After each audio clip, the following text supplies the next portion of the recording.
Korthak's massive claws tapped against the polished obsidian table as he reviewed the quarterly reports from his mining empire. The dragon's golden scales caught the artificial light of his orbital headquarters, casting dancing reflections across the walls lined with certificates of conquest.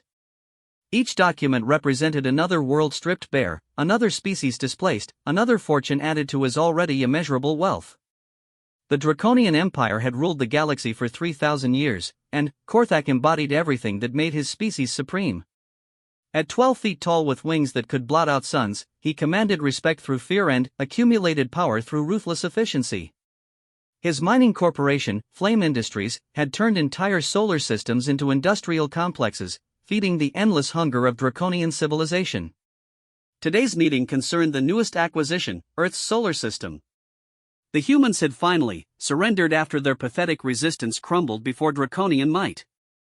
Korthak barely remembered the details. Humans were just another weak species that had fallen before superior strength, no different from the hundreds of others his empire had conquered. "Sir, the transport is ready for your inspection tour of the Earth facility," announced his aide, a nervous-looking reptilian creature whose species had served dragons for millennia.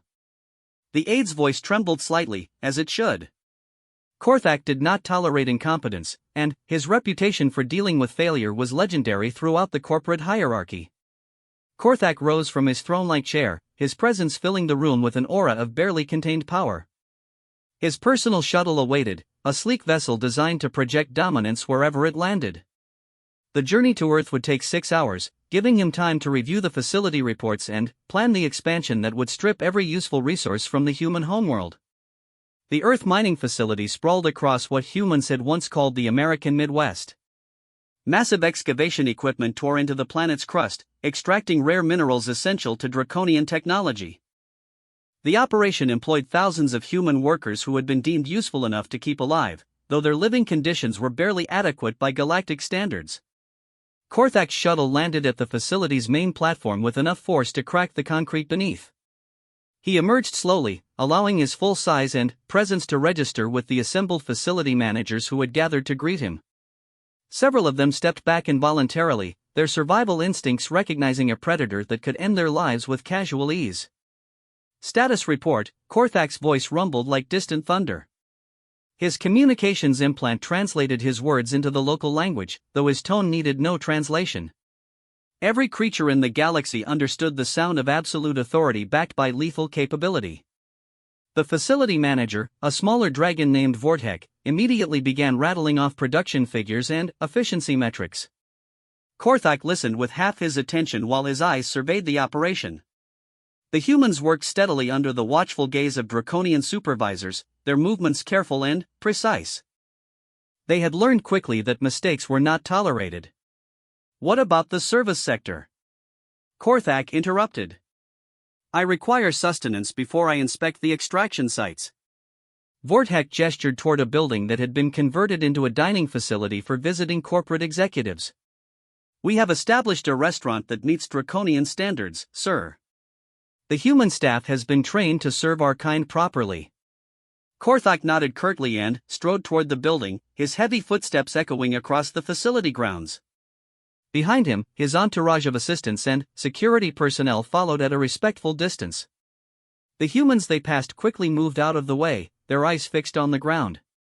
They had learned that looking directly at a dragon could be interpreted as a challenge, and challenges were rarely survived. The restaurant's interior had been modified to accommodate draconian physiology. High ceilings allowed for wing movement, reinforced furniture could support massive weight, and the heating system maintained the elevated temperatures dragons preferred. The human staff wore simple uniforms and moved efficiently between tables, their training evident in every gesture. Korthak chose a table near the center of the room where he could observe everything around him. His security detail took positions at strategic points while his business associates arranged themselves at nearby tables. The atmosphere was thick with the tension that always surrounded him, a combination of fear and the desperate desire to avoid drawing his attention for the wrong reasons.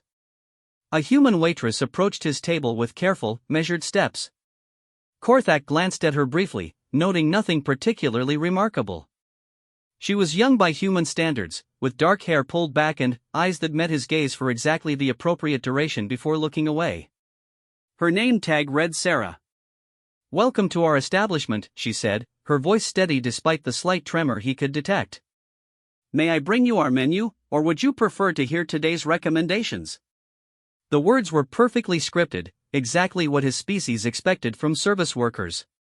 Korthak was about to respond with his usual dismissive order when movement caught his attention.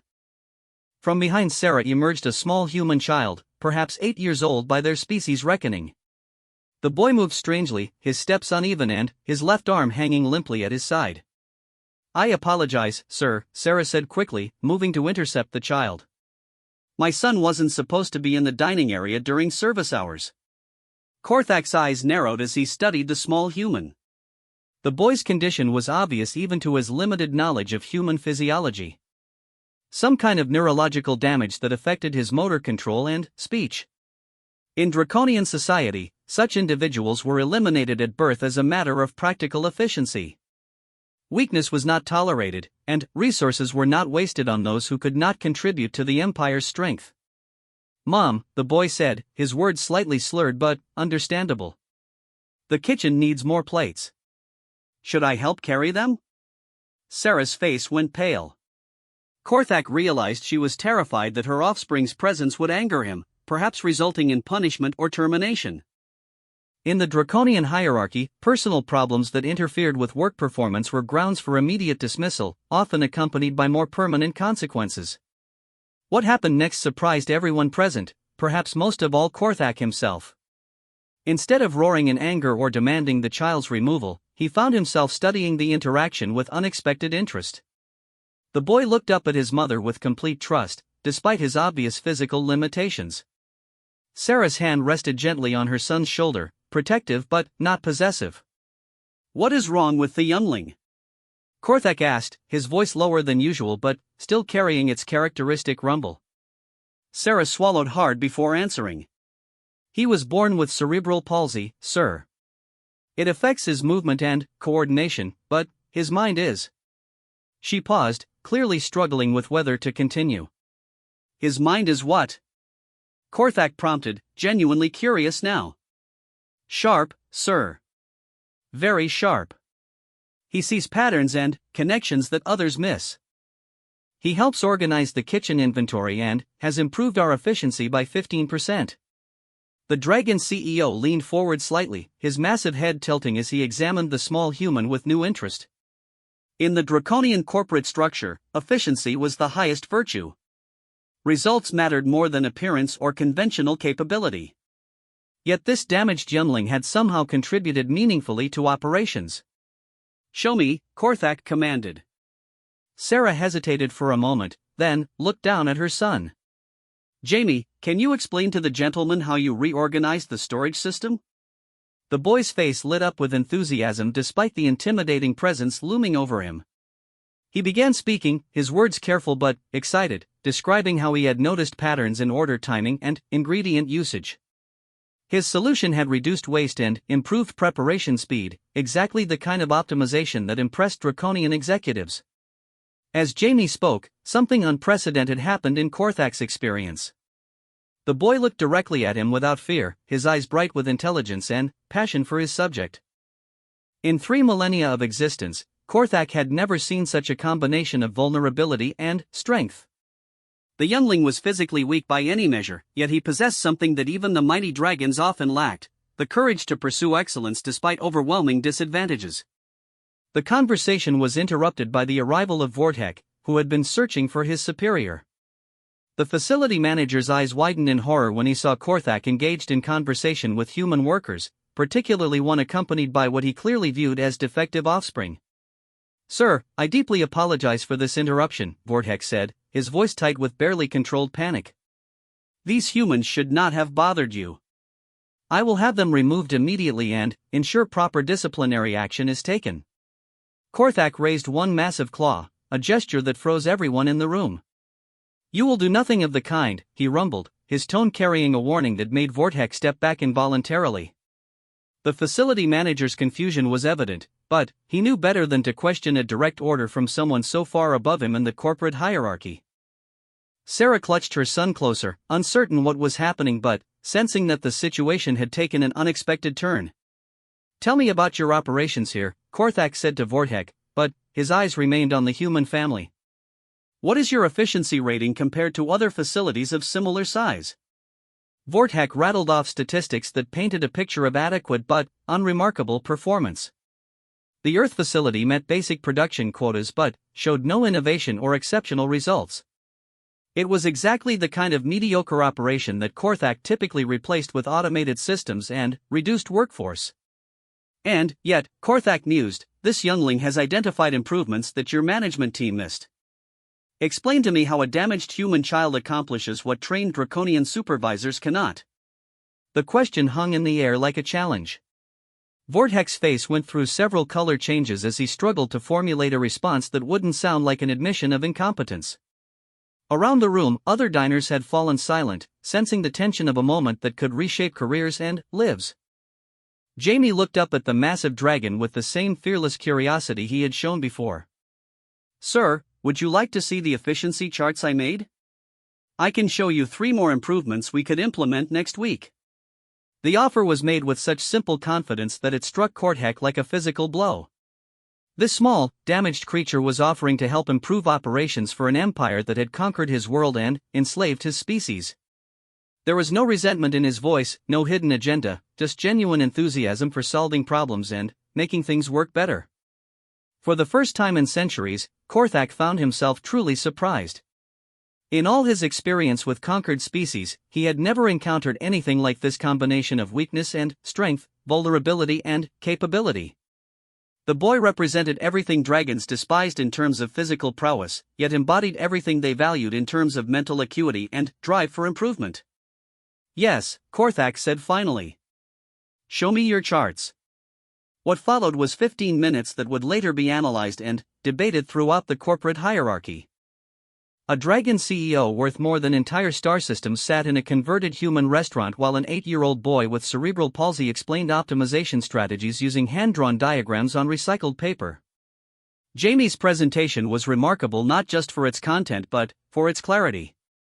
Despite his speech difficulties, he communicated complex ideas with precision and enthusiasm. His suggestions were practical, implementable, and demonstrated a deep understanding of operational dynamics that impressed even Korthak's experienced eye.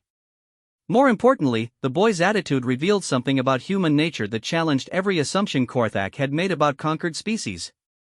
Jamie wasn't working to gain favor or avoid punishment. He was solving problems because he enjoyed finding solutions, helping because he wanted to contribute, learning because knowledge excited him. When the presentation ended, silence filled the restaurant. Every dragon present struggled to process what they had witnessed. In their society, weakness was eliminated and strength was rewarded through rigid hierarchies. The concept of finding value in unexpected places or nurturing potential despite obvious limitations was completely foreign to their way of thinking. Korthak studied the small human for a long moment, his massive head tilted in thought. Your suggestions have merit, he said finally. Implementation would improve efficiency by approximately 12% while reducing operational costs by 7%. Jamie's face broke into a wide grin. Really? That's even better than I calculated. I might have missed some variables in the supply chain analysis. The casual acknowledgement of potential error, combined with excitement about the results rather than personal credit, struck Korthak as profoundly unusual. In draconian culture, admitting uncertainty was seen as weakness, and sharing credit was viewed as foolishness. Yet this youngling seemed genuinely more interested in accuracy than in appearing infallible. What other projects are you working on? Korthak asked, ignoring the shocked expressions of his entourage. Jamie launched into an explanation of 3 other optimization ideas he was developing, each more innovative than the last. His mother Sarah stood beside him, pride and terror warring in her expression. She understood that her son was somehow impressing one of the most powerful beings in the galaxy, but she also knew that such attention could be dangerous if it shifted in the wrong direction. As Jamie spoke, Korthak found himself reconsidering fundamental assumptions about capability and value. The Draconian Empire had built its success on identifying and cultivating strength while eliminating weakness. Yet here was evidence that their definitions might be inadequate. This youngling possessed cognitive abilities that rivaled trained specialists, creative thinking that surpassed experienced managers, and communication skills that made complex ideas accessible. Perhaps most intriguingly, Jamie's condition seemed to contribute to rather than detract from his capabilities. His different way of processing information led to insights that conventional thinking might miss. His experience with physical limitations had taught him to find alternative solutions to standard problems. His unusual perspective revealed opportunities that normal observation overlooked. The implications were staggering. If the dragons had been systematically eliminating individuals like Jamie, how much potential innovation had they destroyed? How many solutions to complex problems had been lost because they focused only on conventional measures of strength and capability? The question extended beyond individual cases to entire species and civilizations. Earth was scheduled for complete resource extraction, its population relocated to labor camps on less desirable worlds. But, if humans could produce individuals like Jamie, beings who found opportunity in limitation and strength in apparent weakness, perhaps their value extended beyond simple manual labor. Korthak's contemplation was interrupted by an urgent communication from his personal assistant. A priority message from the corporate board required his immediate attention. He glanced at the transmission details and realized that his extended stay at the restaurant had already been noticed by his superiors, who were demanding an explanation for the delay in his inspection schedule. Standing to his full height, Korthak looked down at Jamie and Sarah. The boy was still holding his hand-drawn charts, his eyes bright with enthusiasm for the projects they had discussed. His mother maintained her protective stance, ready to shield her son from any threat but unable to do anything against the power Korthak represented. "I will review your suggestions with my technical staff," Korthak announced formally. "If implementation proceeds as projected, there may be opportunities for expanded consultation." The words were carefully chosen to maintain his authority while acknowledging Jamie's contribution. In the complex hierarchy of draconian society, such recognition from a CEO was unprecedented for any conquered species, let alone a disabled child of a servant race. As he prepared to leave, Korthak made a decision that would have consequences far beyond what anyone in that restaurant could imagine. "Vortek, I want detailed reports on any operational improvements implemented here. This facility will serve as a test case for new efficiency protocols." The order was couched in corporate language, but its meaning was clear to those who understood draconian business culture. The Earth facility had just received special attention from the highest levels of the corporate hierarchy. Success could lead to expanded operations and improved conditions for human workers. Failure would result in consequences too severe to contemplate. Korthak strode from the restaurant without another word, his entourage hurrying to keep pace. Behind him, he left a room full of stunned dragons trying to process what they had witnessed and two humans whose lives had just taken an unimaginable turn. As his shuttle lifted off from the facility platform, Korthak stared down at the mining operation below. Somewhere in that complex of machines and workers was a small boy whose ideas might change how the entire empire thought about capability and value. The Dragon CEO had built his fortune on recognizing opportunity where others saw only obstacles, and something told him that Jamie represented the kind of opportunity that came along perhaps once in a lifetime. The journey back to his orbital headquarters gave Korthak time to consider the implications of the day's events. For 3,000 years, draconian civilization had operated on principles of strength, hierarchy, and the elimination of weakness. Those principles had built the greatest empire the galaxy had ever known. Yet a disabled human child had just demonstrated capabilities that challenged everything dragons thought they knew about intelligence, innovation, and value. The question now was what to do with that knowledge. Korthak had not achieved his position by ignoring potential advantages, regardless of their source. If humans possessed untapped capabilities that could benefit draconian interests, then exploring those capabilities made sound business sense. The fact that such exploration might also improve conditions for conquered species was merely a secondary consideration, though not an entirely unwelcome one. By the time his shuttle docked with his headquarters, Korthak had made his decision. The Earth facility would indeed serve as a test case, but not just for operational efficiency. It would become a laboratory for discovering whether weakness and strength, limitation and capability might be more complex than draconian culture had traditionally assumed. The implications of that experiment would reshape an empire, but first they would transform the lives of a waitress and her extraordinary son who had somehow found the courage to trust a dragon with their hopes for a better future. 3 months after his visit to the Earth facility, Korthak found himself doing something unprecedented in his 3 millennia of existence. He was returning to check on the progress of a human child's suggestions. The corporate board had questioned his interest in what they termed minor operational adjustments, but the results spoke for themselves. The Earth facility had improved its efficiency ratings by 18%, exceeded production quotas for 12 consecutive weeks, and reduced operational costs beyond even Jamie's optimistic projections. The success had attracted attention throughout the corporate hierarchy. Facility managers from across the empire were demanding to know what innovations had produced such remarkable improvements. When they learned that the changes originated from a disabled human child, the reactions ranged from disbelief to outrage to desperate attempts to replicate the results at their own operations.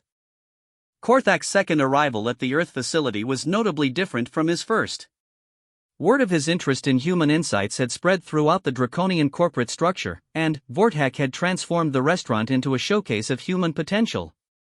The dining area now featured detailed displays showing productivity improvements, cost reductions, and efficiency innovations that had emerged from what the facility manager carefully termed alternative consultation sources. Sarah was waiting when Korthak entered, but this time she stood with confidence rather than fear. Her uniform had been upgraded to reflect her new status as liaison between human workers and draconian management. More importantly, her son Jamie had been given official recognition as an efficiency consultant, complete with access to facility operations and regular meetings with supervisory staff. "Welcome back, sir," Sarah said, her voice steady and professional. "Jamie has been looking forward to showing you the results of the implementations." The boy emerged from behind his mother with the same fearless enthusiasm Korthak remembered, but now he carried a tablet displaying complex charts and graphs rather than hand-drawn diagrams on scrap paper. His presentation setup was sophisticated, his data comprehensive, and his analysis more detailed than many reports Korthak received from senior executives. "Sir, the supply chain optimization exceeded our target by 6%, Jamie began, his speech clearer and more confident than before. "But I found 3 additional bottlenecks we could address for even better results." As Jamie launched into his presentation, Korthak realized that something fundamental had changed during his absence. The boy's ideas had evolved beyond simple efficiency improvements into comprehensive system analysis. His understanding of the facility's operations now rivaled that of trained engineers, and his suggestions demonstrated strategic thinking that impressed even Korthak's experienced judgment. More significantly, Jamie's success had begun to influence other human workers. The presentation included contributions from maintenance staff who had identified equipment improvements, kitchen workers who had streamlined meal service, and even cleaning crews who had developed more effective sanitation protocols. The disabled boy's example had awakened problem-solving capabilities throughout the human workforce that had previously gone unrecognized. "Remarkable," Korthak rumbled after reviewing the comprehensive data. "These improvements represent a fundamental shift in operational philosophy." Jamie nodded eagerly. "The best part is that every improvement makes other improvements possible. Like when we fixed the supply timing, it gave us better data for predicting maintenance needs, which let us schedule repairs more efficiently, which reduced downtime and created opportunities for further optimization." The concept of cascading improvements was familiar to Korthak from his business experience, but seeing it implemented by a human child who had been considered worthless by draconian standards was profoundly unsettling. It challenged every assumption about capability, value, and the nature of intelligence itself. "What other projects are you developing?" Korthak asked, settling into his reinforced chair with the weight of someone preparing for a lengthy discussion. Jamie's face lit up with the kind of enthusiasm that only came from genuine passion for his work. He began describing a series of innovations that went far beyond facility operations. His ideas included improvements to mining equipment design, worker safety protocols, and even modifications to the transportation systems used to move extracted materials off-planet. Each suggestion was backed by careful analysis and demonstrated understanding of complex engineering principles that Jamie had somehow mastered despite having no formal technical education. His approach combined creativity with rigorous logic, intuitive leaps with methodical verification, and ambitious vision with practical implementation strategies. Korthak found himself increasingly impressed not just by the ideas themselves but by the mind that had generated them. Jamie's disability had forced him to develop alternative ways of processing information and solving problems. Instead of relying on conventional approaches, he had learned to see patterns and connections that others missed. His limitations had become the source of his greatest strengths. The presentation was interrupted by the arrival of an unexpected visitor. Zarek, one of Korthak's primary rivals within the corporate hierarchy, had apparently decided to investigate the source of the Earth facility's remarkable success. The massive dragon's entrance was clearly intended to intimidate, his presence radiating the kind of barely controlled aggression that had built his own mining empire. "So this is the famous human pet that has captured your attention," Zarek said, his voice dripping with disdain.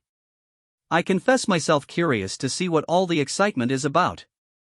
The insult was obvious and intentional. In draconian culture, referring to another executive's interests as pets was a direct challenge to their judgment and authority. Zarek was testing whether Korthak's fascination with human capabilities had weakened his position within the corporate power structure. Jamie looked up at the new arrival without flinching, though Sarah moved protectively closer to her son. The boy's expression showed curiosity rather than fear, as if Zarek were simply another puzzle to be understood and analyzed. "Are you here to review the efficiency improvements too?" Jamie asked with genuine interest. "I could show you how the optimization protocols might work at other facilities." The question was asked with such innocent directness that it caught Zarek off guard. The massive dragon had expected cowering subservience from a conquered species, not enthusiastic offers of professional consultation. His expression shifted from contempt to confusion as he struggled to process this unexpected response. Korthak watched the interaction with sharp attention. This moment would determine whether his experiment with human potential could survive the skepticism and hostility of the corporate hierarchy. Zarek represented the traditional draconian view that saw conquered species as resources to be exploited rather than minds to be consulted. "The youngling's suggestions have produced measurable results," Korthak said carefully. "Perhaps you would benefit from reviewing his analysis before forming conclusions about its value." The challenge was subtle but unmistakable. Korthak was betting his own reputation that Jamie's capabilities would speak for themselves. If the boy failed to impress Zarek, it would be seen as evidence that Korthak had lost his edge for identifying genuine opportunities. Zarek studied Jamie with the predatory gaze of a dragon evaluating potential prey. "Very well," he rumbled. "Show me these remarkable innovations that have supposedly revolutionized your operations." What followed was perhaps the most important presentation of Jamie's young life. The disabled human child found himself explaining complex optimization strategies to one of the most powerful and dangerous beings in the galaxy. His audience included not just Zarek but several other dragons who had arrived to witness what they viewed as either a breakthrough or a catastrophic failure of judgment. Jamie rose to the challenge with remarkable composure. His presentation was flawless, his data compelling, and his explanations clear enough for even skeptical dragons to understand. More importantly, he demonstrated the kind of quick thinking and adaptability that draconian culture valued above almost everything else. When Zarek posed aggressive questions designed to expose weaknesses in Jamie's logic, the boy responded with thoughtful analysis that often revealed flaws in the questioner's assumptions. When challenged about implementation costs, Jamie produced detailed financial projections that showed substantial return on investment. When pressed about scalability, he outlined modification strategies for different facility types and operational contexts. The presentation reached its climax when Zarek demanded proof that Jamie's methods could work beyond the specific conditions of the Earth facility. The boy's response was to pull up operational data from 3 other mining installations and demonstrate how his optimization principles could be adapted to their unique circumstances. His analysis revealed improvement opportunities that had been overlooked by experienced draconian managers for decades. The room fell silent as the implications became clear. Jamie had just demonstrated that his problem-solving capabilities extended far beyond his specific environment. His methods were transferable, scalable, and potentially applicable throughout the empire. The disabled human child possessed insights that could benefit every draconian operation in the galaxy. Zarek's expression had gradually shifted from skepticism to grudging respect to something approaching awe. He was experiencing the same cognitive dissonance that had struck Korthak during his first encounter with Jamie. Everything about draconian culture insisted that this small, damaged creature should be worthless, yet the evidence of his capabilities was undeniable. Impressive, Zarek admitted finally, the word seeming to cause him physical pain. The analysis is sound, the projections are realistic, and the implementation strategies are well conceived. The admission sent ripples of shock through the assembled dragons. Zarek's acknowledgement meant that Jamie's capabilities were now officially recognized at the highest levels of the corporate hierarchy. The boy had passed a test that most trained executives would have failed, and he had done it while representing a species that was considered barely above slave labor. Korthak felt a satisfaction that went beyond mere business success. His gamble on human potential had paid off, but, more importantly, it had opened possibilities that none of them had imagined. If one disabled human child could demonstrate such remarkable capabilities, what other untapped potential existed among conquered species throughout the Empire? "I have a proposition," Zarek announced, his voice carrying the formal tone dragons used for serious business negotiations. "I want this human to consult on operations at my Titan facility. The improvements he has demonstrated here could be worth millions of credits if properly implemented." The offer was simultaneously flattering and dangerous. Recognition from Zarek would establish Jamie's reputation throughout the corporate hierarchy, but it would also expose him to the ruthless competition that characterized draconian business culture. Success could lead to unprecedented opportunities, while failure might result in consequences that Sarah and Jamie could not survive. Korthak studied the human family carefully. Sarah's expression showed a mixture of pride and terror as she realized that her son was being offered opportunities that no human had ever received. Jamie himself seemed primarily excited about the chance to work on new and more complex problems, apparently oblivious to the risks involved in drawing so much high-level attention. "The decision rests with them," Korthak said finally. "This is their choice to make." The statement was revolutionary by draconian standards. Conquered species were not typically given choices about their assignments, especially not choices that involved working with senior executives. By offering Jamie and Sarah the option to accept or decline Zarek's proposal, Korthak was implicitly acknowledging their agency and value as individuals rather than property. Sarah looked down at her son, who was practically vibrating with excitement at the prospect of new challenges. She understood the dangers better than he did, but she also recognized that this opportunity might represent their only chance to build a better future. The alternative was to remain safely insignificant in the brutal hierarchy that controlled their lives.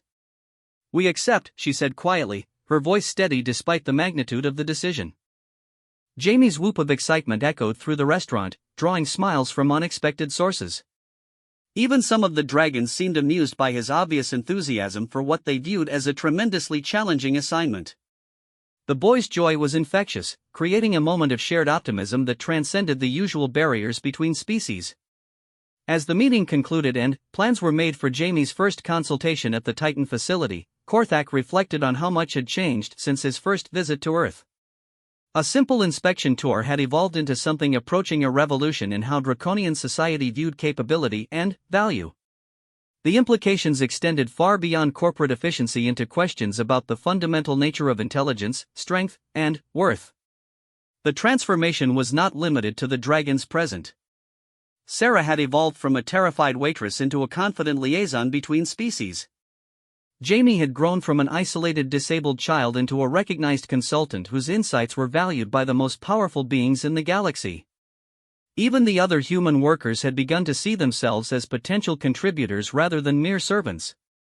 Most significantly, the relationship between dragons and humans at the facility had shifted from simple domination to something approaching collaboration. The change was subtle but unmistakable. Dragons still held ultimate authority, but they had begun to consult human perspectives on operational questions.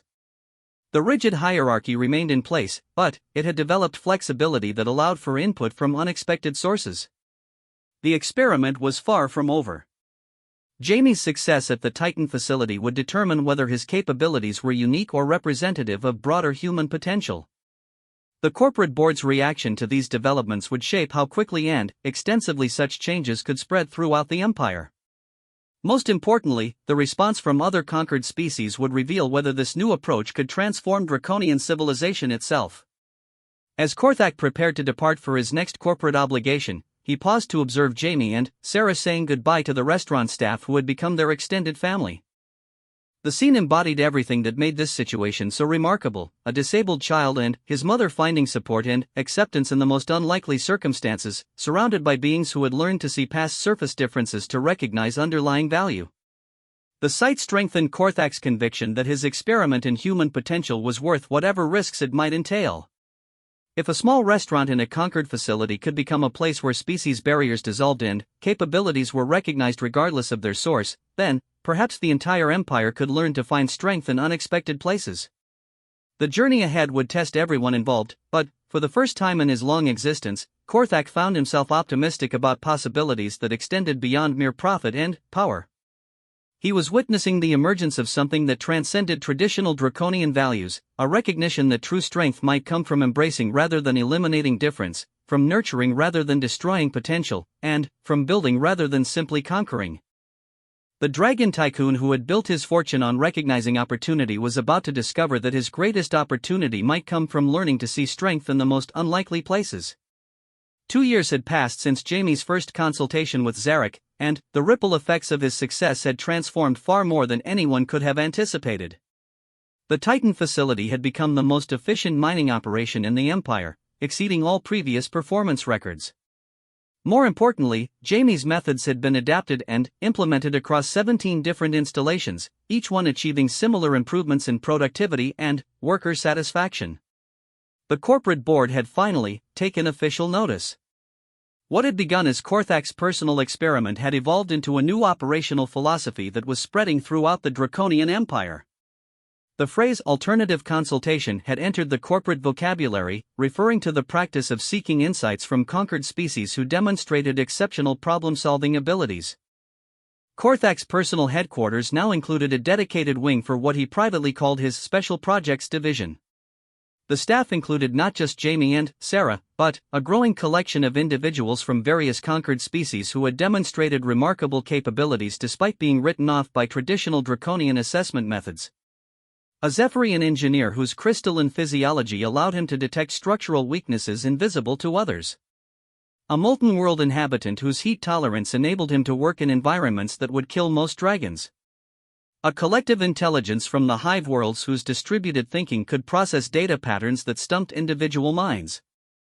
But Jamie remained the centerpiece of the operation, not just because he had been first but because his capabilities continued to evolve and expand. The boy who had started by reorganizing kitchen supplies was now consulting on galaxy-wide logistics networks, mining equipment design, and even strategic planning for new territorial acquisitions. Today's meeting was different from any that had come before. The corporate board had summoned Korthak to the imperial capital to present his findings to the Dragon Emperor himself. The summons was both an honor and a potential death sentence. If the Emperor approved of the alternative consultation program, it would become official policy throughout the Empire. If he disapproved, everyone involved would likely be eliminated for wasting imperial resources on inferior species. Korthak's transport ship was the largest and most luxurious vessel in his fleet, but for this journey it carried a cargo more precious than any mineral extraction: Jamie, Sarah, and 3 other members of his special consultation team. The boy had grown considerably during their 2 years together, not just in size but in confidence and sophistication. His speech had improved dramatically with proper medical treatment that Korthak had quietly arranged, and his analytical capabilities had expanded to encompass challenges that would intimidate trained specialists. Sarah had also transformed during their time in the corporate hierarchy. The frightened Waitress had evolved into a skilled administrator who managed the complex logistics of interspecies consultation. She had learned to navigate draconian bureaucracy with remarkable skill, protecting her son and his colleagues from the casual cruelties that characterized imperial culture while ensuring their talents were properly utilized. The journey to the imperial capital took 3 days, giving everyone time to prepare for what would either be their greatest triumph or their final performance. Jamie spent the time refining his presentation, a comprehensive analysis of how alternative consultation had improved operations across multiple facilities and species. His data was overwhelming in its thoroughness and compelling in its implications for future imperial expansion. The imperial capital was a monument to draconian power that spanned an entire moon. Massive structures reached toward the void, their architecture designed to intimidate and inspire awe in equal measure. The Emperor's palace occupied the center of this vast construction, its towers disappearing beyond the range of normal vision. Everything about the environment was calculated to remind visitors of their insignificance compared to the might of the Draconian Empire. Korthak's party was escorted through corridors that could have housed entire cities, past chambers where the business of galactic conquest was conducted with ruthless efficiency. The scale was deliberately overwhelming, but Jamie seemed more fascinated than frightened by the grandeur surrounding them. His analytical mind was clearly cataloging architectural details and organizational structures, finding patterns and efficiencies even in the seat of ultimate power. The throne room itself defied description. The space was large enough to accommodate thousands of beings, with a ceiling that stretched up into shadows beyond sight. At the center, on a platform that elevated him above all others, sat Emperor Drakthon, the ancient dragon whose reign had lasted for 8 millennia and whose personal power was legendary throughout the galaxy. Drakthon was enormous even by draconian standards, his scales bearing the deep golden hue that came only with extreme age and accumulated power. His presence filled the vast chamber with an almost tangible sense of authority that made even senior executives struggle to maintain their composure. When he spoke, his voice carried the weight of absolute command backed by the might to destroy worlds. Korthak, the Emperor's voice rumbled across the chamber like distant thunder. You have requested an audience to present findings about alternative resource utilization. Proceed. The formal language was typical of imperial protocol, but everyone present understood the subtext. Korthak was being given the opportunity to justify his deviation from traditional draconian methods. Success would establish him as a visionary leader. Failure would result in immediate execution followed by the elimination of everyone associated with his experiments. Korthak stepped forward with the confidence born of absolute conviction in his data. Your Imperial Majesty, I present evidence that our empire has been underutilizing the intellectual capabilities of conquered species.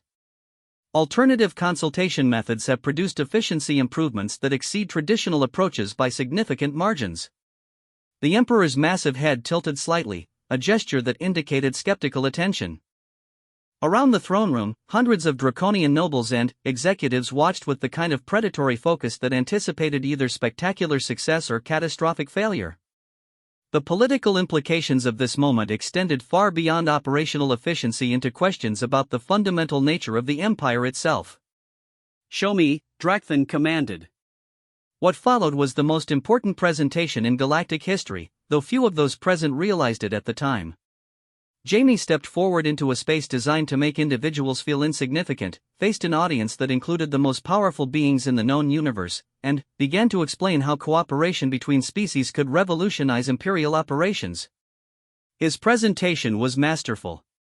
2 years of experience had taught him how to communicate with draconian audiences, how to frame improvements in terms of profit and power rather than cooperation and equality. He presented data showing productivity increases, cost reductions, and efficiency improvements that far exceeded traditional methods. More importantly, he demonstrated how alternative consultation could accelerate imperial expansion by leveraging the unique capabilities of different species. The Emperor listened in silence as Jamie described optimization strategies that had transformed mining operations, logistics networks that utilized species-specific advantages, and problem-solving approaches that combined different types of intelligence for superior results. The boy's confidence never wavered despite the overwhelming presence of absolute power focused on his every word. When Jamie concluded his formal presentation, Emperor Drakthon remained silent for a long moment that seemed to stretch into eternity. The tension in the throne room was palpable as hundreds of beings waited for a decision that would reshape the empire or end in mass executions. Remarkable, the Emperor said finally. Your analysis suggests that we have been discarding valuable resources through our traditional assessment methods. The words sent a ripple of shock through the assembled nobility. No one had expected the Emperor to acknowledge even the possibility that draconian methods might be improved, let alone by insights from conquered species. However, Drakthon continued, and the qualification made everyone tense again. Extraordinary claims require extraordinary proof. You speak of potential applications across the Empire, but your evidence comes from a limited sample size. Can these methods truly scale to imperial proportions? Jaime's face lit up with excitement at the question. This was the challenge he had been preparing for throughout their journey. Your Majesty, I've prepared a comprehensive implementation plan for empire-wide expansion. The key is adapting the consultation protocols to the specific characteristics of different species and operational contexts. What followed was an even more impressive display of analytical thinking and strategic planning. Jaime outlined a systematic approach for identifying untapped capabilities among conquered species, training programs for draconian supervisors who would oversee alternative consultation teams, and quality control measures to ensure consistent results across diverse operations. His plan was ambitious but practical, visionary but grounded in detailed implementation strategies. More importantly, it was designed to work within existing imperial structures while gradually transforming them from within. The approach respected draconian authority while creating space for other forms of intelligence to contribute to imperial success. Emperor Drakthon leaned forward on his throne, his massive presence focusing on the small human with laser intensity. You propose to revolutionize an empire that has dominated the galaxy for 3 millennia. That is either remarkable vision or dangerous delusion. Which is it? The question was a test, and everyone in the room understood the stakes. Jaime's answer would determine not just the fate of alternative consultation but, potentially, the future direction of draconian civilization itself. Jaime met the Emperor's gaze without flinching, his voice clear and confident. Your Majesty, the Empire's strength has always come from recognizing and utilizing superior capabilities. Alternative consultation simply expands that principle beyond traditional boundaries. We're not changing what makes the Empire strong, we're making it stronger. The response was perfectly calibrated to appeal to draconian values while advocating for revolutionary change. Jaime had learned to frame cooperation as conquest, inclusion as expansion, and collaboration as dominance through superior strategy. The Emperor's expression was unreadable as he considered the implications of Jaime's proposal. Around the throne room, nobles and executives held their breath while waiting for a decision that would echo through galactic history. Zarek, Drakthon called suddenly, and the dragon who had first challenged Jaime's capabilities stepped forward. Your assessment of these alternative consultation methods? Zarek's response carried the weight of personal experience and professional credibility. Your Majesty, the Titan facility has exceeded all performance metrics since implementing these protocols. Production is up 47%, costs are down 32%, and worker efficiency has improved across all operational categories. The methods are proven and scalable. The endorsement was crucial because it came from a dragon who had initially opposed the entire concept. Zarek's conversion from skeptic to advocate provided compelling evidence that alternative consultation could win over even traditional draconian thinking. Emperor Drakthon rose from his throne with deliberate ceremony, his movement commanding absolute attention throughout the vast chamber. When he spoke, his words would become imperial policy that would shape the lives of trillions of beings across thousands of worlds. The evidence is compelling, he announced, his voice carrying to every corner of the throne room. Alternative consultation protocols will be implemented empire-wide under the direct supervision of Korthak and his specialized team. Facility managers who achieve superior results through these methods will be rewarded. Those who resist implementation will be replaced. The declaration sent shockwaves through the assembled nobility. In a single statement, the Emperor had officially endorsed the greatest change in imperial policy since the founding of the Draconian Empire. Alternative consultation was no longer an experiment, it was now the law of the land. But Drakthon was not finished. Furthermore, he continued, the human Jaime will be appointed as Imperial Consultation Coordinator, with authority to establish protocols and training programs throughout the Empire. He will report directly to the Imperial Council and receive protection commensurate with his position. The second announcement was even more revolutionary than the first. A human child with cerebral palsy had just been appointed to one of the highest positions in the galactic government, with authority that surpassed most draconian nobles. The transformation was so complete and unexpected that many of those present struggled to process what they had witnessed. Janie's reaction was characteristically direct. "Thank you, Your Majesty. When can I start reviewing the implementation schedules for the Outer Rim territories?" The question drew scattered laughter from the audience, not mockery but genuine amusement at the boy's immediate focus on practical details rather than the historic significance of his appointment. His response embodied everything that had made alternative consultation successful: the ability to see opportunity in any situation and the drive to pursue excellence regardless of obstacles. As the formal ceremony concluded and the imperial court began to disperse, Korthak found himself reflecting on the journey that had brought them to this moment. A simple business trip to inspect a mining facility had evolved into a fundamental transformation of galactic civilization. The dragon tycoon who had built his fortune on recognizing opportunity had just witnessed the greatest opportunity of his lifetime come to fruition. The changes ahead would be massive and complex. Training programs would need to be developed for thousands of facilities across hundreds of worlds. Assessment protocols would need to be created for dozens of different species with unique capabilities.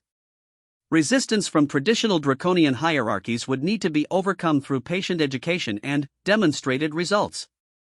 But the foundation had been established. The principle that strength could be found in unexpected places, that intelligence came in many forms, and that cooperation could be more powerful than domination had been officially recognized at the highest levels of imperial authority. As they prepared to leave the imperial capital and begin the enormous task of empire-wide implementation, Korthak observed Jamie and Sarah discussing logistics with several draconian officials who would have considered them barely worthy of notice just hours earlier.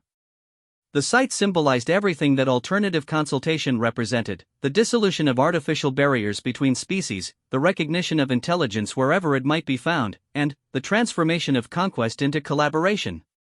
The experiment that had begun with a disabled human child explaining kitchen optimization to a dragon CEO had become a revolution that would reshape the galaxy. And, at its center stood Jamie, no longer a frightened boy with physical limitations but a confident young leader whose vision of cooperation and mutual respect was becoming the new foundation of interstellar civilization. The future would bring new challenges and unexpected opportunities, but one thing was certain: the galaxy would never be the same. The empire built on strength and domination was evolving into something unprecedented, a civilization that found power in diversity, wisdom in difference, and strength in the courage to trust the potential that existed in every sentient being, regardless of their origin or limitations. The dragon tycoon had discovered that his greatest investment was not in worlds or resources, but in the revolutionary idea that true strength came from recognizing and nurturing the capabilities that existed in the most unlikely places. And that investment was about to transform an empire.